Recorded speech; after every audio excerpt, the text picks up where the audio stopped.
Kemarin gue sempat bilang gue stop YouTube karena gue lagi S2. Nah, di video ini gue pengen kasih tahu gimana pengalaman gue S2 selama 2 tahun terakhir.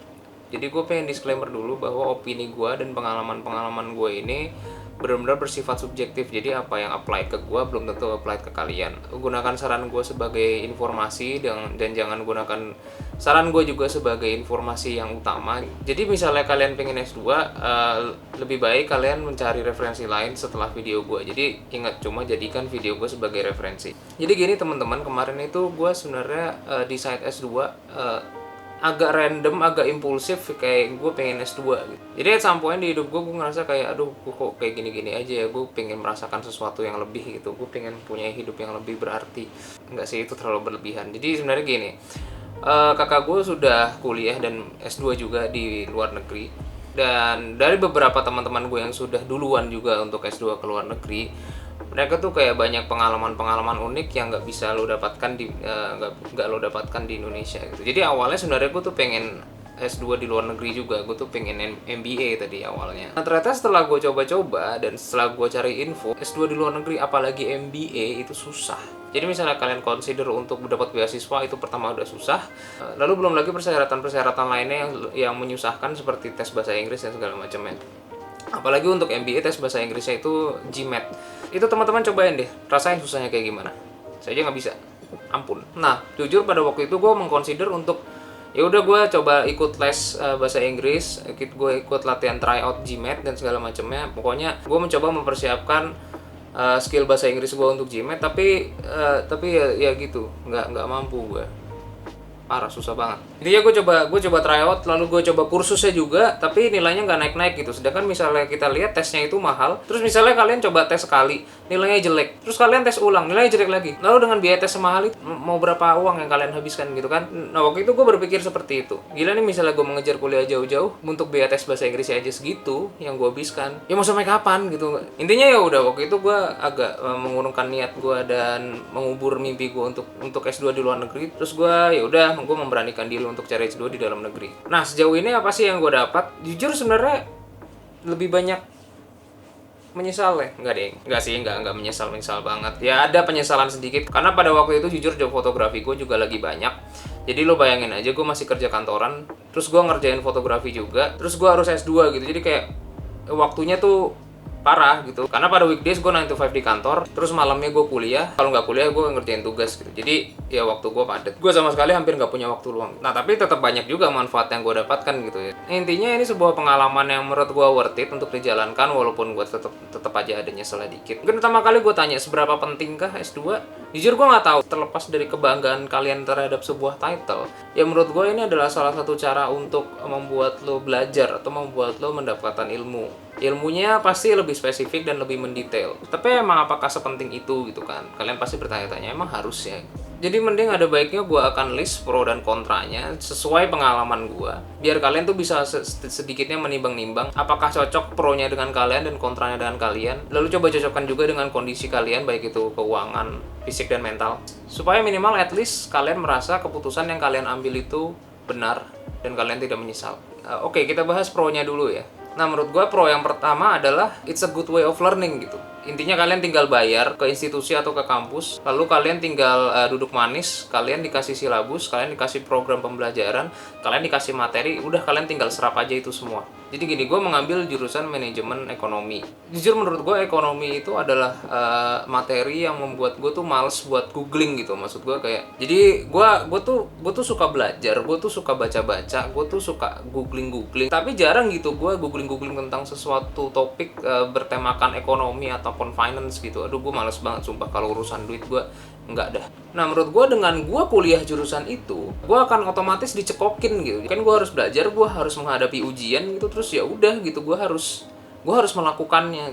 Ini akan sangat berguna gitu jika kalian memang sebenarnya tidak terlalu tertarik dengan topiknya, tapi menurut kalian tetap penting untuk dipelajari gitu. Nah kepentingannya berdasarkan apa ya, mungkin karir kalian atau kenaikan pangkat mungkin gitu kan.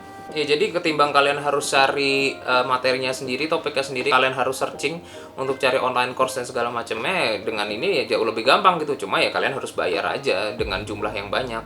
Kalian bayar, kalian datang, atau mungkin ya saat ini kalian kuliah online gitu. Terus ya udah, kalian tinggal terima aja apa yang dosen kalian transfer ke kalian gitu, bukan duit ya. Terus pro yang kedua adalah kalian bakal dapat network dan social circle yang baru. Jadi gini, kalian kan akan dapat teman-teman ketika kalian daftar S2. Nah, teman-teman ini adalah orang-orang yang like-minded gitu. Orang-orang yang benar-benar pengen belajar juga gitu. Karena ya mereka itu sama-sama mengorbankan waktu dan materi untuk belajar sesuatu yang ya notabene sama kayak kalian gitu. Jadi nantinya setelah kalian lulus, kalian akan mempunyai network yang lebih luas. Dan ketika kalian kuliah juga kalian akan lebih ngerasa termotivasi gitu. Karena we're doing this together gitu. Ada sense of camaraderie di situ. Akan berbeda jika kalian belajar sendiri atau online course gitu. Itu kan kalian enroll sendiri, kalian belajar sendiri, terus nggak ada temennya, udah sepi, nggak ada sense of competition, terus di kamar sendirian. Anyway, sama juga buat orang-orang yang udah mulai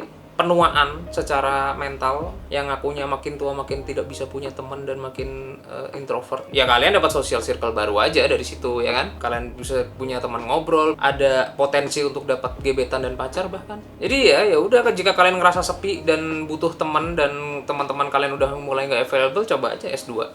Pasti dapat teman lagi. Lalu pro yang ketiga ini menurut sebagian besar orang penting, yaitu title. Iya, gelarnya gitu. Jadi gelar memang mungkin mempermudah kalian untuk screening interview, misalnya kalian pengen pindah kerja. Lalu juga mungkin bisa membuat bos kalian naikin gaji kalian gitu, karena kualifikasi kalian tuh lebih tinggi gitu. Nah, maka dari itu jika masa depan pekerjaan kalian sangat bergantung dengan title ini, ya udah kalian go for it gitu, S2 aja.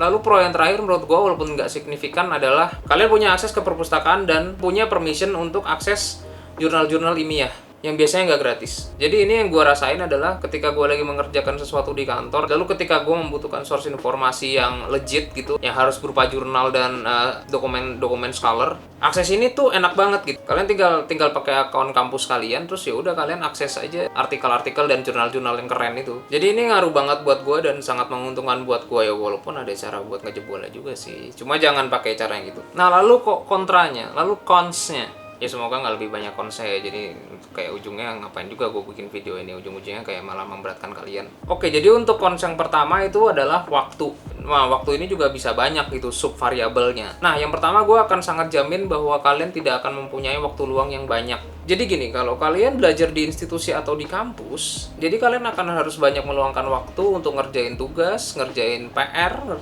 belajar untuk ujian, dan yang terakhir itu ngerjain tesis gitu. Jadi otomatis waktu kalian tuh bahkan terkuras habis gitu. Kayak contoh gue waktu itu, jadwal kuliah gue after office. Jadi setelah gue pulang kantor, stamina gue drain, tapi gue tetap harus ke kampus gitu untuk ikut kelas. Terus selesai jam 10-an gitu, terus kayak gue udah capek banget.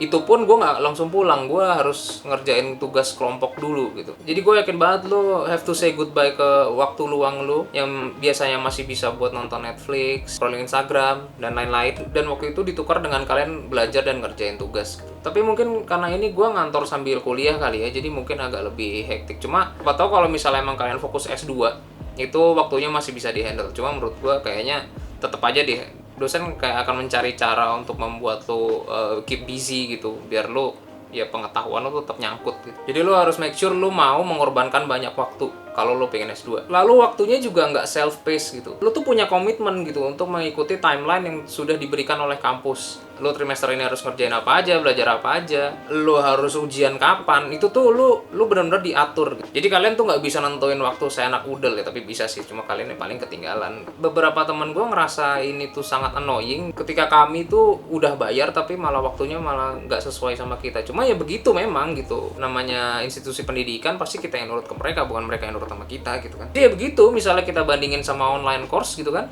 Online course itu kan kebanyakan self-paced, jadi kita bisa, oh ya udahlah, gue hari ini lagi males, besok aja gue belajarnya. Oh, gue lagi ada waktu sekarang, gue pengen sekarang aja deh belajarnya gitu. Kalau kayak gini nggak bisa. Kalian ada kerjaan di kantor lagi deadline, tapi malamnya ada jadwal kuliah, ya lo harus kuliah ya, kecuali mau lo korbankan absensi lo gitu kan, lo masih banyak gitu jatahnya, ya nggak apa-apa. Terus juga misalnya menurut lo, aduh ini materinya kegampangan buat gue pengen cepet-cepet. Ya lo nggak bisa cepet-cepet juga, lo harus tetap nungguin temen lo yang siapa tahu nggak ngerti gitu. Intinya ya udah tergantung kampus sama dosennya aja gimana gitu. Lalu yang kedua, cost atau biaya. Sebenarnya ini yang paling jadi momok buat orang-orang ya. Jadi banyak orang-orang yang, nah ya gue juga pengennya sih S2, pengen studi lagi, cuma ya gimana, gue nggak punya uang, terus gue harus kerja, terus gue harus beli rumah, gue harus beli mobil, gue harus nabung nikah segala macem. Ya memang karena S2 itu basically menggunakan resources dan menggunakan tenaga kerja ya, lo pastinya harus bayar. Dan biayanya itu nggak sedikit gitu, biaya banyak. Jadi untuk yang ini ya udah gitu, kalau memang kalian sanggup untuk membayar ya nggak apa-apa ambil S2. Cuma kalau misalnya kalian nggak sanggup membayar, ya mungkin bisa cari beasiswa atau ya mungkin diundur dulu gitu, kalian nabung terus tahun-tahun berikutnya baru kalian S2 gitu. Cuma menurut gue itu biayanya worth it kok, kalian dapat ilmu, dapat gelar, dapat ijazah gitu kan, dan itu juga dihargai gitu di lingkungan pekerjaan, jadi tetap worth it kok. Nah lalu cons yang ketiga adalah drama. You hear that right, drama. Jadi walaupun S2 itu anggapannya kita sudah lebih dewasa dari ketika waktu kita S1, tapi itu nggak menjamin kalian akan mendapatkan lingkungan belajar yang lebih profesional atau lebih kondusif. Tetap aja yang masuk itu dari kalangan yang berbeda dan dari background yang berbeda-beda gitu. Jadi menurut gua ketika kalian berkomunikasi dengan orang-orang yang berbeda pandangan, berbeda background gitu, pastilah kalian tuh ada konflik. Jadi ya drama-drama ketika kalian S1 itu bisa jadi akan terulang kembali di S2 gitu. Drama-dramanya tuh ya drama-drama yang kayak di S1 gitu ya, misalnya kerja kelompok. Jadi kayak kerja kelompok, temen ada yang nggak ngerjain, terus akhirnya kita doang yang ngerjain. Terus contek-contekan tapi yang dicontek nilainya lebih jelek daripada yang nyontek. Terus titip absen terus ketahuan. Terus yang paling nyebelin ya itu, misalnya kalian deadline tugas akhir atau tesis, terus dosennya sibuk dan nggak ada gitu, terus missing in action. Itu tetap ada. Nah makanya tetap harus siapin mental juga. Apalagi misalnya kalian sambil kerja di kantor juga udah toksik gitu, terus di kuliah dapat yang toksik juga, ya udah gitu, siapin mental aja. Toh ini juga buat melatih mental kalian kok.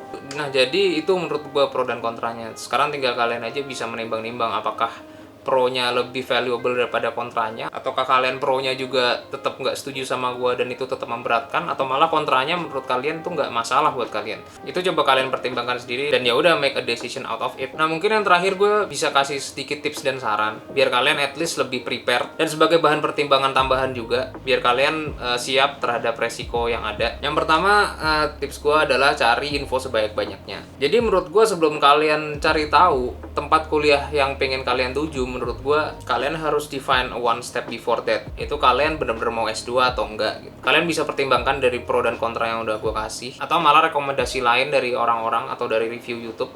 Intinya kalian cari info sebanyak-banyaknya, mau internet, mau googling, website-website kampusnya, orang-orang yang udah pernah S2 sebelumnya, orang-orang yang pernah S2 sebelumnya di tempat yang pengen lu tuju. Itu kalian coba cari info sebanyak-banyaknya, datengin orang yang pernah S2 di tempat yang ingin kalian tuju, kalian tanya dia, kalau bisa kalian minta silabusnya. Kenapa gue sampai sarankan minta silabus? Karena gini, untuk beberapa jurusan yang materinya cenderung umum seperti ekonomi, finance, manajemen, dan seni, itu tuh biasanya materinya tuh banyak di luar. Jadi source of materialnya itu available di mana-mana gitu. Kalian nggak harus cari itu di perpustakaan kampus atau perpustakaan jurusan gitu. Jadi kalian coba cari silabusnya, lalu dari silabus-silabus tersebut materi-materinya kalian coba googling, entah itu dari blog, entah itu dari online course, atau bahkan dari YouTube video. Misalnya tentang manajemen marketing. Manajemen marketing tuh menurut gue materinya ada di mana-mana. Di googling ada, bisa jadi di redirect ke blog. Di online course pun banyak. Bahkan di online course tuh ada yang bikin masterclass-nya gitu dari A to Z marketing management tuh udah ada materinya semua. Di YouTube aja tuh bahkan ada gitu, dan itu gratis. Contoh lain seperti programming with Python gitu. Itu sekarang literally di mana-mana ada gitu. Kalian tinggal googling pasti ketemu, itu nggak mungkin enggak. Nah, kalau kalian memang orangnya prefer buat belajar sendiri dan bisa untuk belajar sendiri, nggak harus disuruh-suruh. Menurut gua kalian akan lebih nyaman untuk googling sih, jadi biayanya juga nggak akan semahal S2. Terus tips yang kedua adalah kalian yakinkan diri kalian dan tentukan tujuan kalian untuk S2. Jadi gini, jujur aja ya, gue tuh S2 tuh agak random dan agak-agak buru-buru gitu. Gue tidak mempertimbangkannya dalam-dalam. Nah itu membuat keyakinan dan motivasi gue untuk melakukan S2 tuh nggak bagus gitu. Apalagi tadi gue juga udah sempat bilang gitu bahwa pekerjaan fotografi gue lagi banyak-banyaknya, gue juga masih ada kerjaan kantor juga. Nah kurangnya motivasi gue tersebut tuh kadang membuat gue jadi mental gue cepet lelah, kadang membuat gue agak ngerasa nyesel gitu kadang-kadang. Karena yang tadi gue bilang, gue buru-buru, gue tidak mencari info sedalam-dalamnya. Gue waktu daftar impulsif, kayak ada undangan open session langsung daftar, langsung tes, terus langsung tahu-tahu udah keterima gitu. Nah jadi ketika tengah jalan gue lagi S2